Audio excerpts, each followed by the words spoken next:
Okay, what's good, y'all? It's Lul Dreaam, and I be in the studio in real life. Yeah, hello? Yeah, I can't talk right now. I'm in the studio.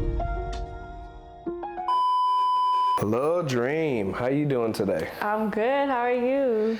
Not too bad. It's getting a little warm outside, you know, but it's cool. Summer's coming up. I'm ready. You ready? You ready to drop some stuff or something? Yeah, for sure. For sure. Okay, so let's start with the basics. Where are you from? I'm from Southgate, Huntington Park. I was raised over there. Got you. Okay. Which part, like, of Southgate? Like, is there specific streets? Or? Off Otis, between Independence and Ardmore. Got you. Okay. Yeah, that's where I was raised. We used to call it O Block. No, yeah. Not to be confused with the other O Block. No, definitely not. But that's for sure. I was raised between the tracks. I'll never forget that. Got you. Okay. So, what is it like growing up in Southgate? It was pretty fun. Me and my friends we were bad kids, honestly. I was with the group. We used to use our skateboards to get around the city. That's how we grew up in the Steven Fernandez era. If you know Steven Fernandez, you know what type of childhood we had. Yeah. So yeah, it was real wild. Yeah. Got you. Okay. So, how long have you been making music? I've been making music since I was like 14. I'm about to be 21, so a few years now, but I just started taking it serious. Got you. Okay, so it would probably be like a misconception for people to think that you're new to this. You've actually been doing this for a little bit. Yeah, I've actually been writing since I was 14. And like I said, I didn't take it serious. I was just posting my little Instagram raps on Instagram. I never came to the studio, nothing, so. Got you. For sure. Okay. So what was your first experience in the studio then? I thought I was going to be nervous. I went in there and I killed that shit in 2 hours, so. Got you. Okay. So you went in, it was smooth, engineer was smooth? Yeah, no, I was not nervous at all. Like, I already was prepared. Usually, I like to have my songs written already, so I could just go in and I'm prepared. Got you. So it was pretty much like that, yeah. Okay, so you just went in, verse written. Yeah. What was give me like the play-by-play. Like, where was the studio? Like, it was in downtown LA. Shout out Ice Cream Studio. Yeah, that was my first time in the studio ever. I was pretty nervous to pull up to a studio. I was kind of intimidated because I grew up recording on my iPad on BandLab. If you know, you know. Yeah, for sure. Okay, yeah, so it was pretty dope, though. You pulled up. So what happened? Did you give him the beat? Did you make the beat? I met the producer engineer. He put it up. Honestly, I had that song in my phone for like 2 years. I just went in the studio and randomly recorded that one. So you was ready to record that? That was like ready to go. I had previously recorded it and I was fucking with it on my phone, whatever, but it didn't sound good, so I needed to take that shit to the studio. Got you. Okay, so were you happy with the way that it sounded after you recorded it? Yeah, I was like, damn, like I sound like that. Like, it definitely boosted my confidence. So. That's what's up. Yeah. Okay, so that was the first studio experience. Would you say that it was the best studio experience you've had, or do you have like another studio experience where you're like, this is like shout out to On the Track Studio, because look, I come in the studio and I work with BUUBACKWARDS, shout out him. We've been fucking around with the music and he really knows my style now, so I come and we work. Like literally, he already puts on his beat, he makes it right there and we just start working immediately. So it's pretty cool. I love coming back here, you know, the environment, it's cool, yeah. Okay, so you would say you got your best studio experience here, so then what was the worst studio experience you've ever had?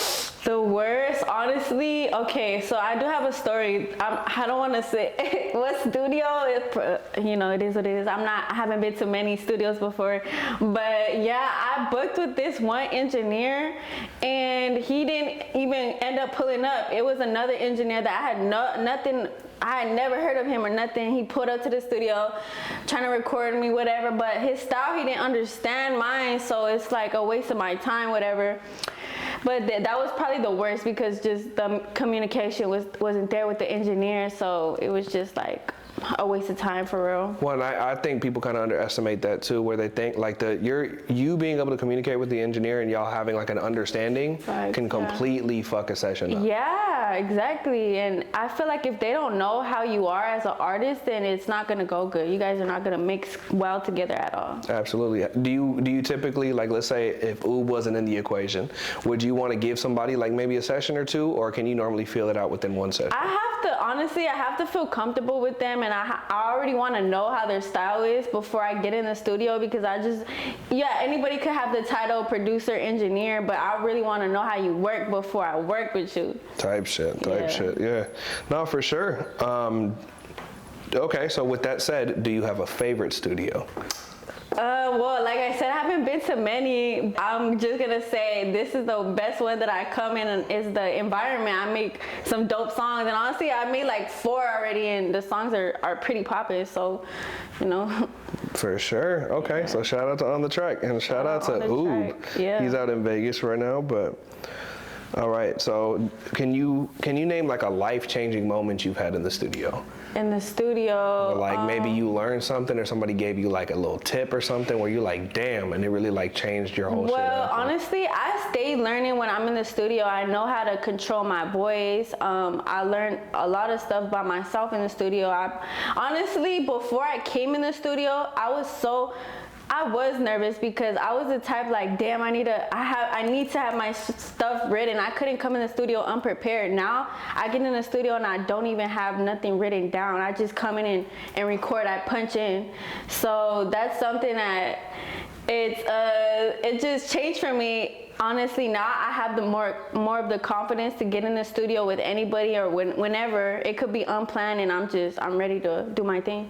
No, absolutely. Okay, so do you have any goals specifically that you're trying to make sure you achieve in music, maybe in the next year, couple years? Yeah, well, I definitely want to keep dropping. I want to be more consistent. I want to drop more visuals. I know what I can be in life. I know what I can bring to my own craft. I know what I can do. I really rap. So, you know, I do my thing, and this is my passion. It's not something it's a hobby. I've been doing it, like I said, since I was in middle school. So it's something that is not gonna go away. I plan on, I definitely want to work on my own sound and see where it takes me, but, you know, I'm not going anywhere. So, you know, that's gonna, all that is gonna get off my checklist soon, off my rap goals. Got you. What about any like personal goals? You got anything? Yeah, so I'm actually in real estate too. So I have my own goals with how many houses I want to sell, different things that's put aside to my rap career. But that's something that I'm juggling right now, is my real estate and my rap career. Got you. Okay. So we know that you got some stuff that you're working on with Oob, and we know that you just dropped the song. Do you want to tell everyone, anybody about that? So yeah, it's called Miss Havin. It's a pretty fun song. The beat, it honestly reminded me of like Wizards of Waverly Place. Like the beat's just, I don't know, it's just really fun. I came to him with the idea, like I wanted some fast tempo, like a up tempo beat, and he brought me this. This is the first beat that he brought me, was the Miss Havin one, and that shit went up. I didn't write it. We made it in less than an hour. That's how you know it's something. It's fast. I don't know. It's just a banger, honestly. It's a vibe. But yeah, it's out now, so y'all go fuck with that. All right. Do you want to give any shout outs to anybody specifically that's been showing a lot of love or anything? Yeah. So I had a song called She Her drop, and after that, it kind of went semi-viral. After that, people started fucking with me. Shout out IGK Chrome. He's a producer engineer, and he told me, pull up to the studio, let's work. He has like hella producers on his team too that have been tapping in with me. They've been sending me beat packs or whatever. So shout out to the whole IGK Chrome, like their squad, whatever, who he's working with. Shout out to y'all, because y'all been sending me beats. I fuck with y'all. Shout out to the people who really fuck with me, that stream my music because they love it. Yeah, I fuck with y'all. Shout out to my people who just support me all the time, and shout out to everybody who just is fucking with me. Once again, y'all, it's Lul Dream. Go follow me on Instagram, Lul, L-U-L, Dream, 2 A's in the Dream. A lot of people be getting that confused. Like, put 2 A's in my name. It's 2 A's in the Dream. I'm gonna have to get a chain one day and put Dream so people could know. But yeah, it's Lul Dream. I have a new song and a music video I'm doing tomorrow. It's called Loose Leaf. AKA Beto is directing it. Shout out Beto. video. It should be out maybe, I would say, give it a few weeks. Just stay connected and stay tuned on my Instagram. I'll be posting updates. I always post snippets, so if y'all fuck with me, go follow me. And yeah, I fuck with whoever fucks with me, period. And shout out y'all, shout out Joel, shout out On the Track Record, shout out Oob. We got some shit on the way. Stay tuned for summer, y'all. It's not, y'all are not even knowing. Summer is about to get crazy, I'm not gonna lie. Yeah, go fuck with me. I be in the studio in real life. Bye.